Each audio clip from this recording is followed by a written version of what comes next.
Muy bien, entonces, sabiendo que la epistemología se basa en el estudio, la ciencia del conocimiento, la ciencia que estudia el conocimiento, tendríamos que hablar de dos cosas que ya habíamos empezado en el bloque número 1, que tienen que ver con el saber o el conocer.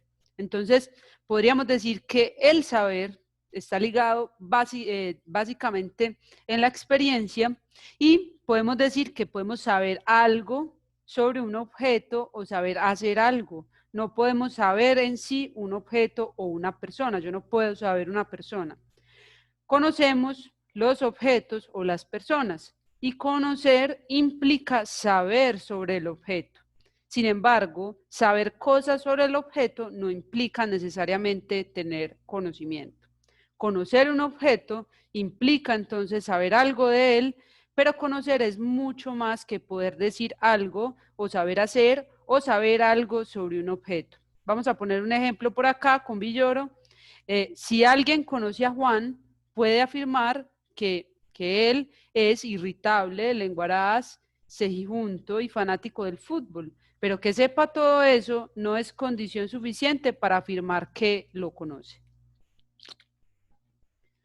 Bien, entonces el conocimiento, siguiendo esos planteamientos de Villoro 1982, conocer no consiste en un acto, sino en muchas experiencias variadas capaces de ser integradas en una unidad.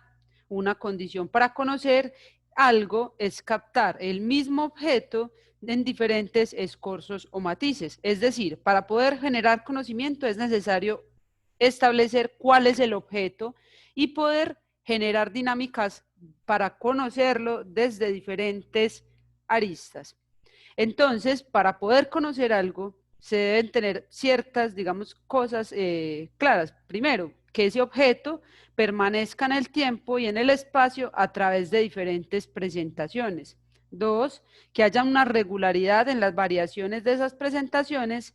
Y tres, pues que el objeto en el mundo real exista. O sea, no podemos conocer algo intangible, solo podemos conocer aquello que verdaderamente existe en nuestro medio, digamos, en nuestra vida cotidiana.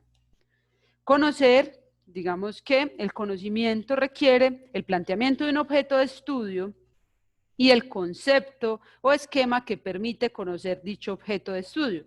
Es decir, por ejemplo, la educación física debe establecer cuál es su objeto de estudio, cuál es el objeto de estudio de la educación física y poder, digamos, reconocer un concepto o un esquema que diga qué es la educación física para poderla estudiar desde la ciencia, ¿sí? En las ciencias se conoce a través de la investigación, específicamente del método científico. Sin embargo, existe una especificidad de las ciencias sociales, y es que en virtud de las exigencias, de los problemas y de los objetos de estudio, existe una necesidad de producir el conocimiento en espacios diferentes al laboratorio. Es decir, no tenemos un ambiente controlado para poder conocer ese objeto, sino que ese objeto está disperso, digamos, en la cultura, en el mundo, y por lo tanto tiene que tener unos matices que impiden que sea el método científico la forma de construir ese conocimiento.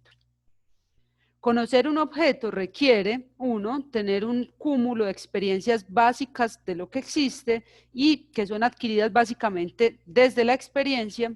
Esas creencias me permiten formular una hipótesis sobre el objeto, entonces recordemos ese ejercicio de narración que hicimos.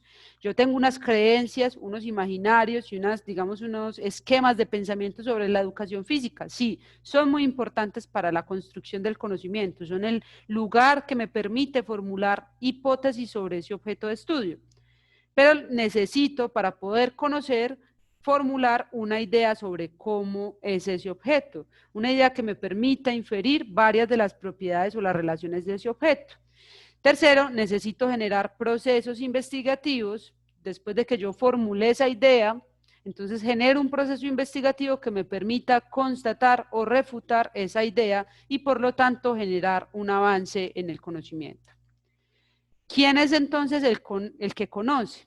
Llamaríamos al conocedor, aquí siguiendo a Villoro de nuevo, que el conocedor es alguien de cuyo juicio podemos fiarnos. Entonces podemos reconocer dos personas, el que sabe, en este caso, por ejemplo, volvamos al caso del campesino o volvamos al caso de la persona empírica, que puede relacionar datos, cifras, citas y fechas sobre un asunto. Pero eso no implica que él conozca el objeto como tal, porque además esta persona además puede relacionarse mucho desde el hacer, ¿cierto? Entonces sabe hacer alguna cosa. Quien conoce comprende el mensaje central, capta el espíritu y puede interpretar el objeto. Además, conocer no es distinguir muchas cosas, sino no es saber muchas cosas, sino distinguir lo esencial, para lo que se requiere integrar el saber nuevo sobre un objeto y recomponer la idea que se tiene de él.